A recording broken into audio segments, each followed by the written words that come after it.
Welcome to TV 11 నా పేరు పద్మ. వివరాలు వెళ్లే ముందు హెడ్లైన్స్ చూద్దాం. విపత్తు కష్టాల్ని ప్రధానికి విన్నవిస్తా సీఎం కిరణ్.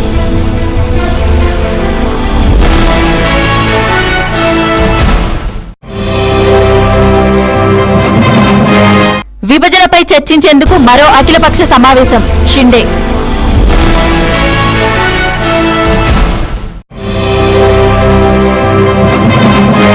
ముంపు ప్రాంతాల్లో పర్యటిస్తున్న బాబు.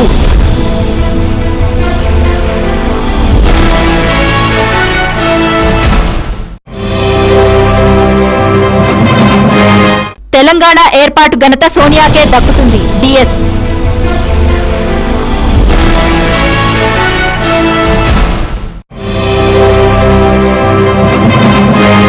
రాష్ట్ర ఉన్నత విద్యా మండలి నూతన చైర్మన్ గా వేణుగోపాల్ రెడ్డి.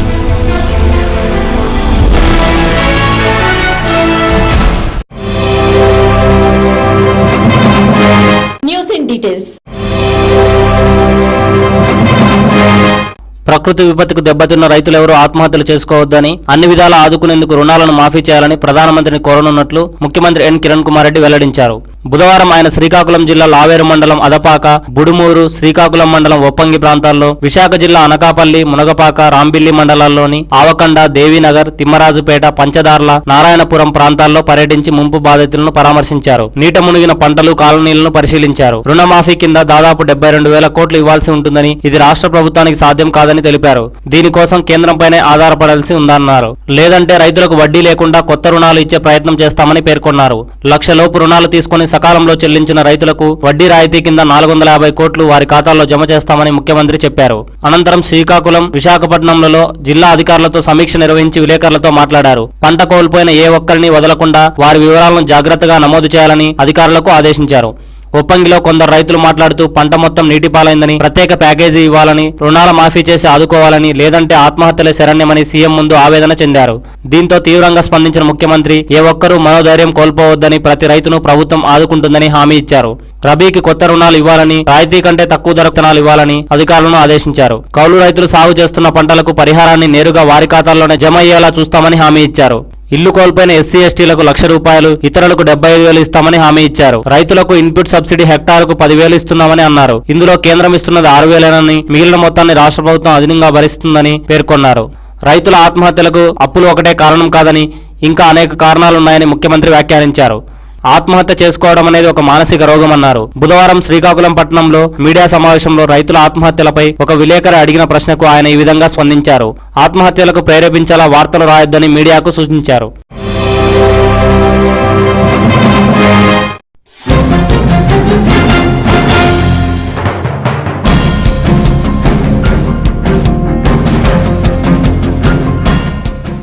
ప్రత్యేక తెలంగాణ ఏర్పాటుకు సంబంధించిన వివిధ అంశాలను చర్చించేందుకు వచ్చే వారంలో రాష్ట్రానికి చెందిన అన్ని రాజకీయ పార్టీలతో అఖిలపక్ష సమావేశం నిర్వహించనున్నట్లు కేంద్ర హోంమంత్రి సుశీల్ కుమార్ షిండే తెలిపారు. ఆంధ్రప్రదేశ్ విభజన అంశాన్ని పరిశీలించేందుకు ఏర్పాటు చేసిన కేంద్ర మంత్రుల బృందం నవంబర్ 7వ తేదీన మలివిడత సమావేశం కానున్న నేపథ్యంలో జీవోఎం భేటీకి ముందే అఖిలపక్ష సమావేశాన్ని నిర్వహించే అవకాశం ఉందని ఆయన వెల్లడించారు. షిండే నిన్న ఢిల్లీలో మీడియా ప్రతినిధులతో మాట్లాడారు. మంత్రుల బృందం విధి విధానాల్లోని వివిధ అంశాల అఖిలపక్ష భేటీ చర్చించి సూచన చేస్తుందని వివరించారు. షిండే నేతృత్వంలోనే ఏర్పాటైన కేంద్ర మంత్రుల బృందం ఇప్పటికే 2 సార్లు సమావేశమైన విషయం తెలిసిందే. ఆంధ్రప్రదేశ్ విభజనతో నదీ జలాల పంపిణీ, విద్యుత్, ఆస్తుల పంపకం, సరిహద్దుల గుర్తింపు అంశాలపై ఆ భేటీలో చర్చలు జరిపింది. జీవోఎం అనుసరించాల్సిన మార్గం, పద్ధతులపైన చర్చించింది. ఈ సందర్భంగా తీసుకున్న నిర్ణయం మేరకు విభజనపై కేంద్ర కేబినెట్ కు నివేదించే తన సిఫార్సులను రూపొందించడంలో అన్ని ముఖ్యమైన అంశాలపైన భాగస్వాముల అభిప్రాయాలను జీవోఎం తీసుకుంటుంది. కాంగ్రెస్ అత్యున్నత నిర్ణాయక విభాగమైన కోర్ కమిటీ భేటీలో మెజారిటీ నేతల నుంచి వ్యక్తమైన అభిప్రాయాల మేరకే రాష్ట్ర విభజనపై అఖిలపక్ష సమావేశం నిర్వహించాలనే నిర్ణయానికి వచ్చినట్లు తెలిసింది. ప్రధానమంత్రి మన్మోహన్ సింగ్ నివాసంలో నిన్న మధ్యాహ్నం 12:30 గంటల నుంచి 2:30 గంటల వరకు కాంగ్రెస్ కోర్ కమిటీ సమావేశం జరిగింది. ప్రధానితో పాటు అధ్యక్షురాలు సోనియా గాంధీ, హోంమంత్రి షిండే, రక్షణ మంత్రి ఏకే ఆంటోనీ, ఆర్థిక మంత్రి చిదంబరం, న్యాయమంత్రి సల్మాన్ ఖుర్షీద్, సోనియా, రాజకీయ వ్యవహారాల కార్యదర్శి అహ్మద్ పటేల్ ఈ భేటీలో పాల్గొన్నారు. 5 రాష్ట్రాల ఎన్నికల్లో కాంగ్రెస్ వ్యతిరేక పవనాలు వీస్తున్నాయంటూ సర్వేలు వెల్లడిస్తున్న నేపథ్యంలో రానున్న ఎన్నికల మీద కోర్ కమిటీలో చర్చలు జరిగినట్లు సమాచారం. రాష్ట్ర విభజన విషయంలో ప్రస్తుత పరిస్థితిని, హోంశాఖ పరిధిలో చేపడుతున్న చర్యలను, మంత్రుల బృందం పరిశీలనలో ప్రగతిని షిండే ఈ భేటీలో వివరించారని తెలిసింది. రాజ్యాంగంలోని 371D అధికరణ, విభజన ప్రక్రియలో అనుసరించాల్సిన న్యాయపరమైన అంశాల గురించి న్యాయశాఖ మంత్రి సల్మాన్ ఖుర్షీద్ వివరించినట్లు పేర్కొన్నారు. ఇదే క్రమంలో తెలంగాణ ఏర్పాటుపై మరోసారి అఖిలపక్ష సమావేశం ఏర్పాటు చేయాలనే నిర్ణయం కూడా కోర్ కమిటీలో తీసుకున్నట్టు తెలుస్తోంది. కోర్ కమిటీ భేటీ అనంతరం షిండే విలేకరులతో మాట్లాడారు. విభజనకు సంబంధించి మంత్రుల బృందానికి అన్ని పార్టీల అభిప్రాయాలు, సూచనలు ఇవ్వాలని ఆయన కోరారు. అన్ని పార్టీలు నివేదికలు సమర్పించిన తర్వాత మరోసారి అఖిలపక్ష సమావేశం ఏర్పాటు చేసే అవకాశం ఉందని ఒక ప్రశ్నకు బదులిచ్చారు. మంత్రుల బృందానికి నివేదికలు సమర్పించడానికి నవంబర్ 5 వరకు గడువు ఉన్న విషయం తెలిసిందే. గడువు ముగిసిన తర్వాత 4-5 రోజుల్లోపే సమావేశం ఉండే అవకాశం ఉందని అధికార వర్గాల సమాచారం. కోర్ కమిటీ సమావేశానికి ముందే షిండే రాష్ట్రపతి ప్రణబ్ ముఖర్జీతో భేటీ అయ్యారు. రాష్ట్ర విభజన ప్రక్రియ రాజ్యాంగబద్ధంగా జరగడం లేదంటూ ముఖ్యమంత్రి కిరణ్ కుమార్ రెడ్డి రాసిన లేఖలను ప్రణబ్ ముఖర్జీ హోంశాఖకు పంపించిన నేపథ్యంలో ఈ అంశం మీద కూడా చర్చ జరిగి ఉంటుందని భావిస్తున్నారు.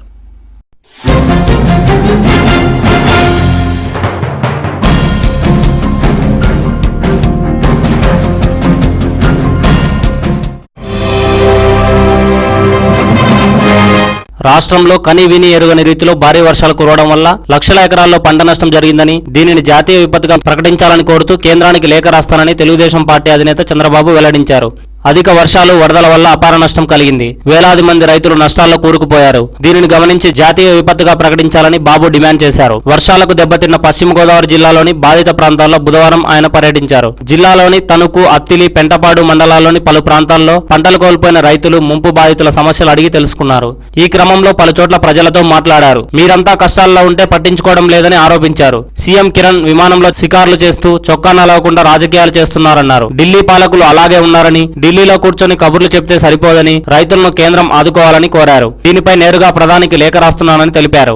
కష్టాల్లో ఉన్న వారిని ఆదుకోవాలన్న ఇంగిత జ్ఞానం కూడా అసమర్థ ముఖ్యమంత్రికి లేదని దుయ్యబట్టారు. సోనియా గాంధీకి ఏమీ పట్టదని, రాష్ట్ర ప్రజలు సర్వం కోల్పోయి ఇబ్బందులు పడుతున్నా ఆదుకోవాలన్న ధ్యాసే లేదని, ఆమెకు రాష్ట్ర విభజన మాత్రం కావాలంటూ తూర్పారబట్టారు. పనికిమాలిన దద్దమ్మ ప్రభుత్వం రాష్ట్రంలో అధికారంలో ఉన్నదన్నారు. కాంగ్రెస్, వైకాపా, తెరాసలపై విరుచుకుపడ్డారు. కాంగ్రెస్ పార్టీ స్వలాభం కోసం రాష్ట్ర ప్రజల గుండెల్లో చిచ్చు పెట్టిందని ధ్వజమెత్తారు. రాహుల్ ను ప్రధాని చేయడం కోసం విభజన వాదాన్ని తెర మీదకు తీసుకొచ్చారన్నారు. తెలంగాణలో టీఆర్ఎస్ ద్వారా, సీమాంధ్రలో వైసీపీ ద్వారా లబ్ధి పొందడానికి ప్రయత్నిస్తున్నారని, దీనికోసం జగన్ కు బెయిల్ ఇప్పించి బయటకు తీసుకొచ్చిన ఘనత సోనియాకే దక్కుతుందని ఆరోపించారు. రాష్ట్ర రైతులను అన్ని విధాలా ఆదుకోవాలంటూ చంద్రబాబు ప్రధానికి లేఖ రాశారు. తీవ్ర నష్టం జరిగిన నేపథ్యంలో జాతీయ విపత్తుగా గుర్తించాలని కోరారు. 2012లో విపత్తు బాధితులకు పరిహారం అందకపోవడాన్ని చంద్రబాబు ప్రస్తావించారు. ఈసారి ఆలస్యం జరగకుండా జాగ్రత్తలు తీసుకోవాలన్నారు.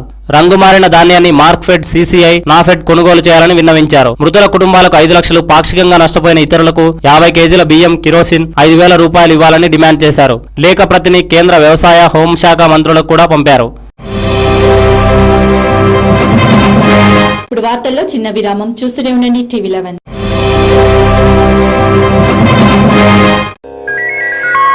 Shri Lakshmi Sai international dental care hospital ని శ్రీ శ్రీ శ్రీ చిన్నజీయర్ స్వామి వారి ఆశీస్సులతో అత్యాధునిక ఇంటర్నేషనల్ టెక్నాలజీ ద్వారా ఫిక్స్డ్ పళ్ళు మరియు ఇంప్లాంటేషన్ ద్వారా పళ్ళు అమర్చుట. ఇంత మంచి ఫెసిలిటీస్ తోటి వైద్యాన్ని అందించడానికి వచ్చినందుకు గ్యారంటీగా వెరీ సక్సెస్ఫుల్ గా బ్రహ్మాండంగా నడవాలని. పేదవాడికి చాలా దూరం అయిపోతున్న వైద్యాన్ని ఇలాంటి వాళ్ళు దగ్గరగా తీసుకొస్తాం. ఆల్ ది బెస్ట్ డాక్టర్ గారు. ఈ సందర్భంగా పేద మధ్యతరగతి ప్రజలకు, తెల్ల కార్డు వారికి, అంగ వికలాంగులకు ఉచిత కన్సల్టేషన్. హాస్పిటల్ నందు మా స్పెషాలిటీ ఇంటర్నేషనల్ జర్మన్ టెక్నాలజీ ద్వారా ఎత్తు, వంకర పళ్ళు అతి తక్కువ వ్యవధిలో సరిచేయుట, పిప్పి పళ్ళు పీకకుండా రూట్ కెనాల్ ట్రీట్మెంట్, విరిగిన అరిగిన దంతాలకు లేజర్ ట్రీట్మెంట్, పూర్తిగా పళ్ళు ఊడిన వారికి ఇంప్లాంటేషన్ ద్వారా పళ్ళు అమర్చుట, షుగర్ పేషెంట్ లో కదిలిన పళ్లను ఫ్లాప్ సర్జరీ ద్వారా సరిచేయుట, రంగుమారిన పళ్లకు బ్లీచింగ్, నోటి దుర్వాసనకు స్కేలింగ్. రాష్ట్ర ప్రజలకు ఉత్తమ దంత వైద్య సేవలు అందిస్తున్న డాక్టర్ బండ్లమూడి బసవేశ్వరరావు గారిని అభినందిస్తున్న కీర్తిశేషులు డాక్టర్ వైఎస్ రాజశేఖర రెడ్డి గారు మరియు ఆంధ్రప్రదేశ్ రాష్ట్ర గవర్నర్ శ్రీ నరసింహన్ గారు, ఆంధ్రప్రదేశ్ రాష్ట్ర ముఖ్యమంత్రి డాక్టర్ కిరణ్ కుమార్ రెడ్డి గారిచే అభినందనలు మరియు తమిళనాడు రాష్ట్ర గవర్నర్ శ్రీ కొణిజేటి రోసయ్య గారిచే అవార్డు అందుకున్న డాక్టర్ బసవేశ్వరరావు గారు. సంప్రదించండి Shri Lakshmi Sai international dental care hospital, road number 1, KPHB colony, Kukatpally, beside Chaitanya family restaurant, Hyderabad.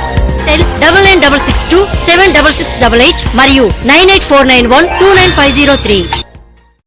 మీ సొంత ఇంటి కలను నిజం చేసుకోవాలనుకుంటున్నారా? అయితే విచ్చేయండి నిత్య ఎన్క్లేవ్. ఇది లక్ష్మీగూడ జలపల్లిలో నిర్మాణమవుతున్న నిత్యశ్రీ బిల్డర్స్ వారి ప్రతిష్టాత్మక నిర్మాణం. దీన్ని జీహెచ్ఎంసీ వారి ఆమోదంతో నిర్మిస్తున్నారు. ఇక్కడ ప్రశాంతకరమైన వాతావరణంలో డూప్లెక్స్ విల్లా మీ సొంతం చేసుకోవచ్చు. అంతేకాకుండా ఇక్కడ క్లబ్ హౌస్, 24 గంటల సెక్యూరిటీ, అందమైన పార్క్, పిల్లలు ఆడుకోవటానికి playground, underground drainage తో పాటు 40 నుండి 50 అడుగుల వెడల్పుతో రోడ్లు మొదలగు సదుపాయాలతో కొలువైన అందమైన భవనాలను మీకోసం నిత్య ఎన్క్లేవ్ వారు గేటెడ్ కమ్యూనిటీలో ఎదురు చూస్తున్నారు. అయితే ఇంకెందుకు ఆలస్యం, వెంటనే త్వరపడండి. బుకింగ్ మరియు సమాచారం కోసం సంప్రదించవలసిన మా ఫోన్ నంబర్లు 9848149687, 9912345349, 8850170002.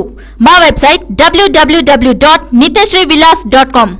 సుల్తాన్ నగర్, ఎర్రగడ్డ, బోరబండ పరిసర ప్రాంతాల వారికి శుభవార్త. నాణ్యమైన పౌల్ట్రీ ఉత్పత్తులు హోల్సేల్ మరియు రీటైల్ ధరలకు లభించును. ఎర్రగడ్డ, సుల్తాన్ నగర్ లో నూతనంగా ప్రారంభించబడిన అల్ రహీం పౌల్ట్రీ కస్టమర్లకు స్వాగతం పలుకుతోంది. మీ ఇంట్లో జరిగే అన్ని రకాల శుభకార్యాలకు, పండుగలకు, హోటళ్లకు ఆర్డర్ పై సప్లై చేయబడును. మీరు సంప్రదించవలసిన మా చిరునామా ఆపోజిట్ మస్జిదే మహమ్మదియా, సుల్తాన్ నగర్, ఎర్రగడ్డ, హైదరాబాద్. మా ఫోన్ నంబర్లు 9849084093 మరియు 9390865754 మరియు 04023835754.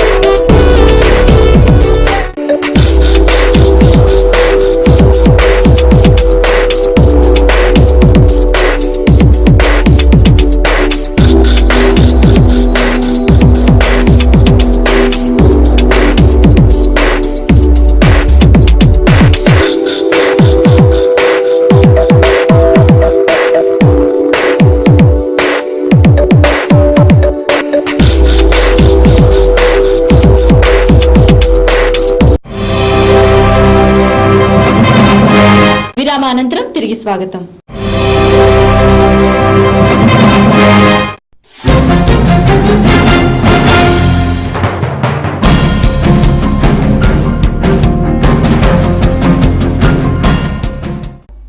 తెలంగాణ ఏర్పాటు ఘనత తమ పార్టీ అధినేత్రి సోనియా గాంధీకే దక్కుతుందని, ఈ విషయమై తెలంగాణ వాదాల్లో ఎటువంటి గందరగోళం లేదని కాంగ్రెస్ పార్టీ సీనియర్ నేత డి శ్రీనివాస్ స్పష్టం చేశారు. కాంగ్రెస్ పార్టీ శాస్త్రీయ పద్ధతిలో తెలంగాణ ఉద్యమాన్ని సరియైన వేదికపై నడిపి అనుకున్న లక్ష్యాన్ని సాధించిందన్నారు.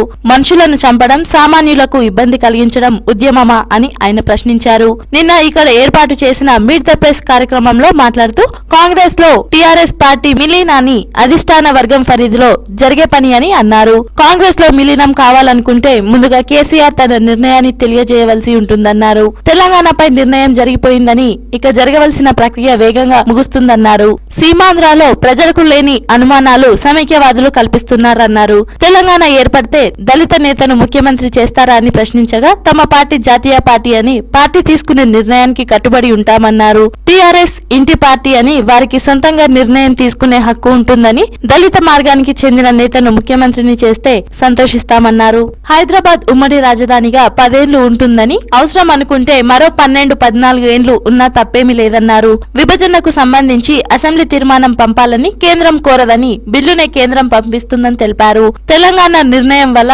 సీమాంధ్రలో ఆందోళనలు జరుగుతాయని కాంగ్రెస్ పార్టీ ముందే ఊహించిందన్నారు. వైఎస్ఆర్ సిపి, టీడీపీ ఇతర పార్టీలు విభజనకు అనుకూలంగా లేఖ ఇచ్చి ఆ తర్వాత వెనుక తగ్గడం సరికాదన్నారు. చంద్రబాబు మాట మార్చడం సరికాదని, 9 సంవత్సరాలు ముఖ్యమంత్రిగా ఉన్న నేత అని తెలిపారు. 1969 నుండి 1972లో తెలంగాణ జయాంధ్ర ఉద్యమాలు వచ్చినప్పుడు ఇందిరాగాంధీ ఎలా వ్యవహరించారో ఇప్పుడు సోనియా తెలుగు ప్రజల కోసం మంచి నిర్ణయం తీసుకుందని తెలిపారు.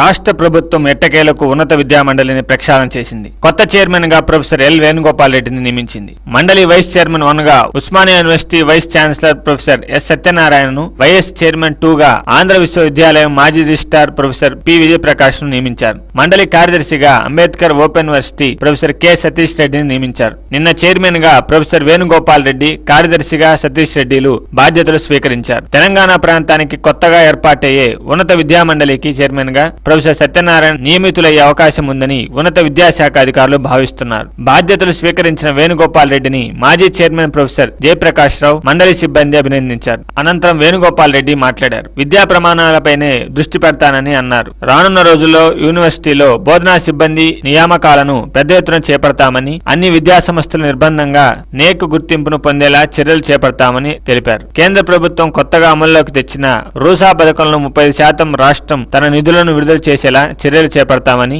అన్ని ఖాళీలను నింపడం ద్వారా విద్యా ప్రమాణాలకు కృషి చేస్తామని పేర్కొన్నారు. విద్యాత్మక పరిపాలనాపరమైన జవాబుదారీతనాన్ని పెంపొందించే చర్యలు చేపడతామని ఆయన అన్నారు. విద్యార్థుల సంఖ్య ప్రాతిపాదికగా టీచర్లు ఉండేలా చూస్తామని, అదేవిధంగా బోధనేతర సిబ్బంది నియామకాన్ని కూడా పూర్తి చేస్తామని అన్నారు. యూజీసీ గుర్తింపు నిధుల విడుదలతో పాటు వివిధ వర్సిటీలో ఆఫర్ చేస్తున్న కోర్సులు సదుపాయాలను సమీక్షిస్తామని, రాష్ట్ర స్థాయి రీసెర్చ్ బోర్డును శాశ్వత ప్రతిపాదికపై నియమించి విశ్వవిద్యాలయాల్లో పరిశోధనలకు పెద్దపీట వేస్తామని అన్నారు. ఉన్నత విద్యా మండలి పనితీరును పటిష్టం చేస్తామని, పని సంస్కృతిని అలవరుస్తామని, సిబ్బందికి శిక్షణ అందిస్తామని, అదనపు పోస్టులను మంజూరు చేసి సిబ్బంది పదోన్నతుల అంశం కూడా పరిశీలిస్తామని పేర్కొన్నారు. 25 ఏళ్ల ఉత్సవాన్ని భారీ ఎత్తున నిర్వహిస్తామని తెలిపారు. విద్యా సౌకర్యాలపై వాస్తవ పరిస్థితిని ప్రభుత్వానికి వివరిస్తామని, విశ్వవిద్యాలయాల ఆర్థిక వ్యవహారాలపై ప్రభుత్వం ఏర్పాటు చేసిన కమిటీ నివేదికను 15 రోజుల్లో అందించేలా చర్యలు చేపడతామని పేర్కొన్నారు.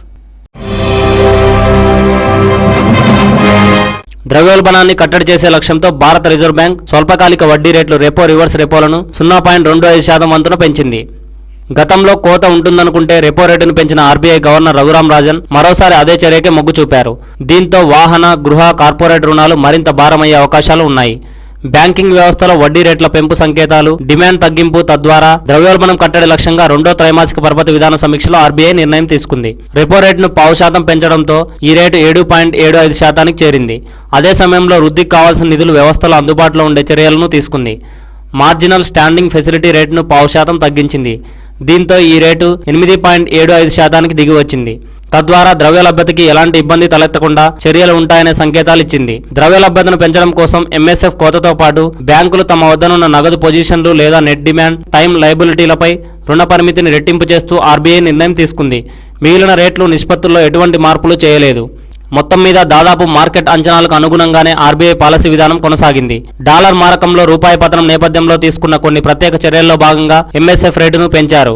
మ్యూచువల్ ఫండ్స్ నగదు అవసరాలను దృష్టిలో పెట్టుకుని వాణిజ్య బ్యాంకుల కోసం ఏర్పాటు చేసిన స్పెషల్ విండోను కూడా ఆర్బీఐ రద్దు చేసింది.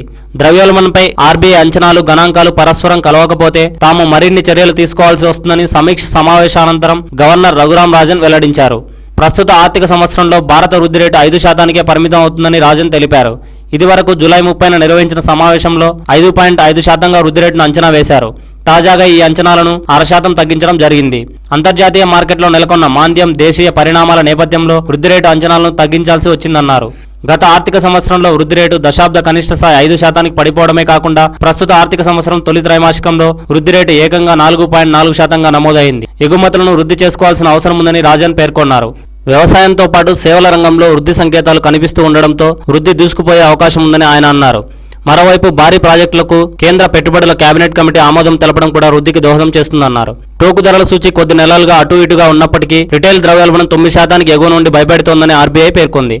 రూపాయి పతనం, ఆహార ఇంధన ధరల ప్రభావం దీనిపై తీవ్రంగా ఉందని తెలిపింది.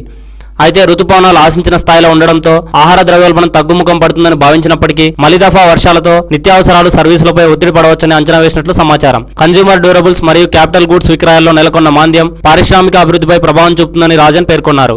ఈ మధ్య కాలంలోనే భారత్ వృద్ధి రేటు కోత విధిస్తూ ప్రపంచ బ్యాంక్, అంతర్జాతీయ ద్రవ్యనిధి సంస్థ ప్రకటన చేసిన విషయం తెలిసిందే. దేశ వృద్ధి రేటు 4.7%కే పరిమితం అవుతుందని ప్రపంచ బ్యాంక్ పేర్కొనగా 3.75%కి తగ్గుతుందని ఐఎంఎఫ్ అంచనా వేసింది. పొదుపు ఖాతాదారులు, టర్మ్ డిపాజిట్దారులు ఇకపై స్వల్పకాలానికి వడ్డీని అందుకోవచ్చు. ఇప్పటివరకు కాలానుగతంగా బ్యాంకులు చెల్లిస్తున్న వడ్డీని సవరించుకునేందుకు ఆర్బీఐ అనుమతినిచ్చింది. ప్రస్తుతం వాణిజ్య బ్యాంకులు త్రైమాసిక ప్రాతిపదికన పొదుపు ఖాతాలు, టర్మ్ డిపాజిట్లకు వడ్డీ చెల్లిస్తున్నాయి. ఆర్బీఐ తాజా నిర్ణయంతో ఇకపై స్వల్పకాలానికి కూడా వీరు వడ్డీని పొందే అవకాశం లభించింది. ప్రస్తుతం పొదుపు ఖాతాలపై కనిష్టంగా 4%, గరిష్టంగా 7% వడ్డీని బ్యాంకులు అందిస్తున్నాయి. టర్మ్ డిపాజిట్లపై 8 నుంచి 9% వడ్డీని ఇస్తున్నాయి. మరోవైపు వినియోగదారుల వినియోగం ఆధారంగా ఎస్ఎంఎస్ అలర్ట్స్ పై ఛార్జీలను విధించాలని బ్యాంకులకు ఆర్బీఐ సూచించింది. అలాగే కొత్త బ్యాంకుల లైసెన్సుల జారీపై నవంబర్ 1న నిపుణుల కమిటీ తొలిసారిగా సమావేశం కానుందని ఆర్బీఐ తెలిపింది.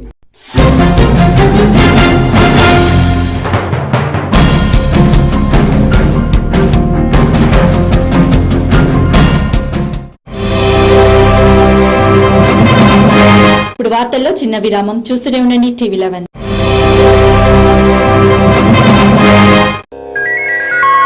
Shri Lakshmi Sai international dental care hospital ని శ్రీ శ్రీ శ్రీ చిన్నజీయర్ స్వామి వారి ఆశీస్సులతో అత్యాధునిక ఇంటర్నేషనల్ టెక్నాలజీ ద్వారా ఫిక్స్డ్ పళ్ళు మరియు ఇంప్లాంటేషన్ ద్వారా పళ్ళు అమర్చుట. ఇంత మంచి ఫెసిలిటీస్ తోటి వైద్యాన్ని అందించడానికి వచ్చినందుకు గ్యారంటీగా వెరీ సక్సెస్ఫుల్ గా బ్రహ్మాండంగా నడవాలని. పేదవాడికి చాలా దూరం అయిపోతున్న వైద్యాన్ని ఇలాంటి వాళ్ళు దగ్గరగా తీసుకొస్తాం. ఆల్ ది బెస్ట్ డాక్టర్ గారు.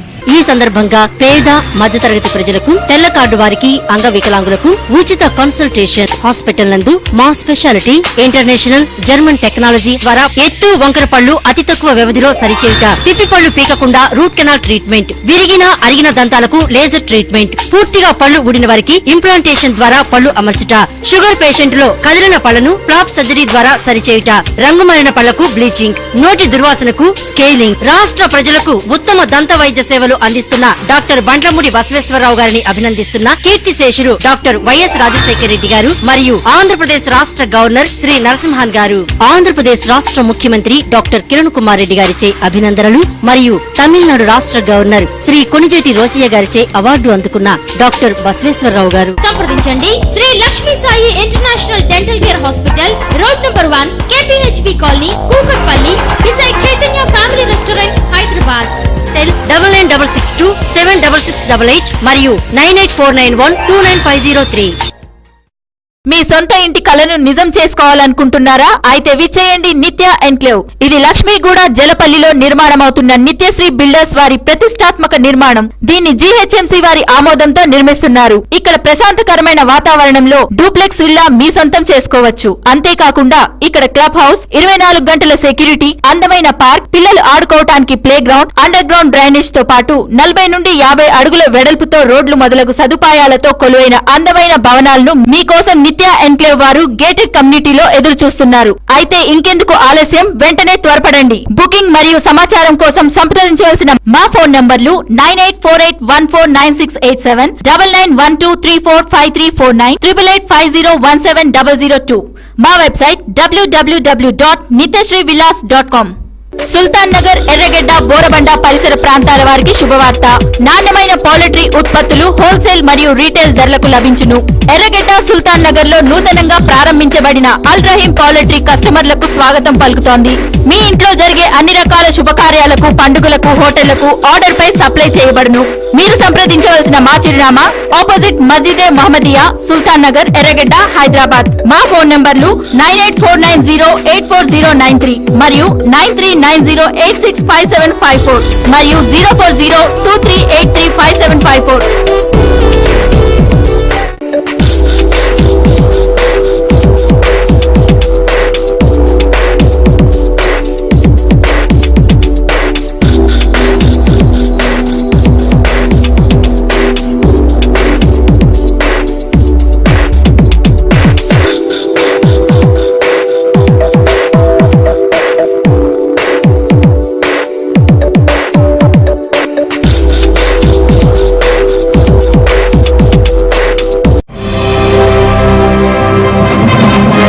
విరామానంతరం తిరిగి స్వాగతం.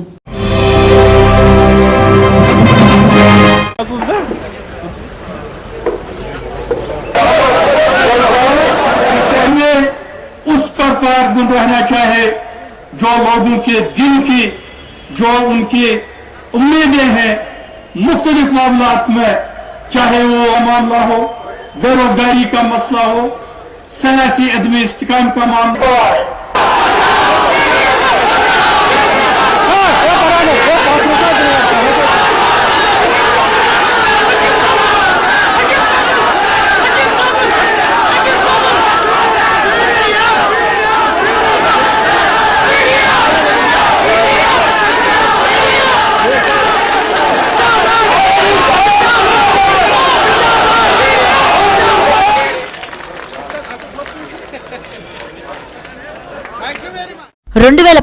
సంవత్సరం ఎన్నికలకు ముందే జమ్మూ కాశ్మీర్లో రాజకీయ వేడి మొదలైంది. జమ్మూ కాశ్మీర్లో పీపుల్స్ యునైటెడ్ ఫ్రంట్ పేరుతో థర్డ్ ఫ్రంట్ ఏర్పాటైంది. వచ్చే 2014 సంవత్సరంలో లోక్సభ మరియు విధానసభ ఎన్నికల్లో పీపుల్స్ యునైటెడ్ ఫ్రంట్ కీలక పాత్ర వహించనుంది. శ్రీనగర్లోని షేరే కాశ్మీర్ పార్క్లో CPI, PDF, Samajwadi party, JKNDP, RDP, CPI, Lok Janshakti తదితర పార్టీ నేతలు సమావేశమై చేతులు కలిపారు. జమ్మూ కాశ్మీర్లో రాజకీయ పరంగా నూతన శకానికి ప్రారంభం చేస్తామని వారంతా ఉద్ఘాటించారు. రాష్ట్రంలో రాజకీయ మార్పు అవసరమని వారు తేల్చి చెప్పారు. దేశంలో వారసత్వ రాజకీయ వ్యవస్థకు ప్రజలు విసిగిపోయారని, ప్రజలు మార్పుని కోరుకుంటున్నారని, ఆ మార్పు పీపుల్స్ యునైటెడ్ ఫ్రంట్ వేదిక ద్వారా సాధ్యమని నాయకులు తెలిపారు. ఈ సమావేశానికి భారీ సంఖ్యలో కాశ్మీర్ ప్రజలు తరలివచ్చారు. को जरूरत है एक मुतबादल सियासी लाहे अमल का। जम्मू कश्मीर को जरूरत है मुतबादल पॉलिसियों का, और मुतबादल सियासत और मुतबादल पॉलिसियों का तकाजा है कि एक वसी तर ब्रॉडर प्लेटफॉर्म वजूद में आए। ये उसी सिलसिले की एक कड़ी है। हमारा ये मानना है कि this is not the end of the game, ये शुरुआत है, ये इब्तिदाई कदम है।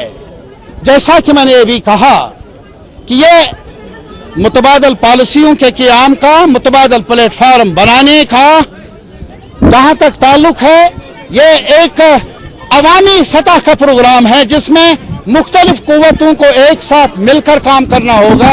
और हमने ये जरूरत महसूस की कि हमें एक नाम भी సోషియో ఫ్యాంటసీ సినిమా క్రిష్ 3లో సూపర్ హీరో పాత్ర పోషించిన హృతిక్ రోషన్ విలన్ క్యారెక్టర్ లో నటించాలనుకున్నాడట. ఈ విషయాన్ని ఆయన స్వయంగా వెల్లడించాడు.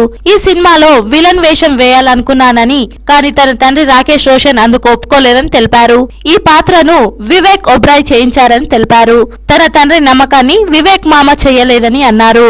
కాల్ చిత్రంలో వివేక్ నటన చూసిన తర్వాత తన తండ్రి తీసుకున్న నిర్ణయం కరెక్ట్ అని అనిపించిందని హృతిక్ వివరించారు. క్రిష్ 3 ప్రమోషన్ కార్యక్రమంలో హృతిక్, రాకేష్ రోషన్ పాల్గొన్నారు. నవంబర్ 1న క్రిష్ 3 చిత్రం విడుదల కానుంది.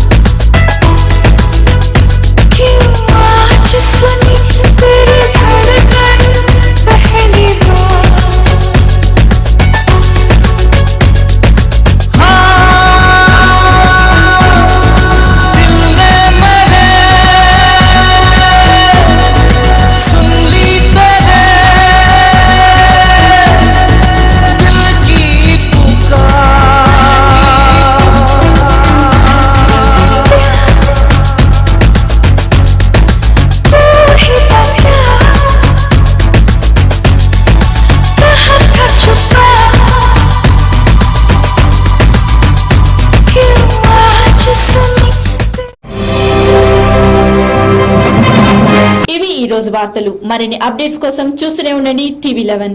ప్రపంచంలోని ఏ మూల నుండైనా లాగౌన్ అవ్వండి www.tv11live.com మరియు యూట్యూబ్ లో TV11 Hyderabad news. This is Padma signing up.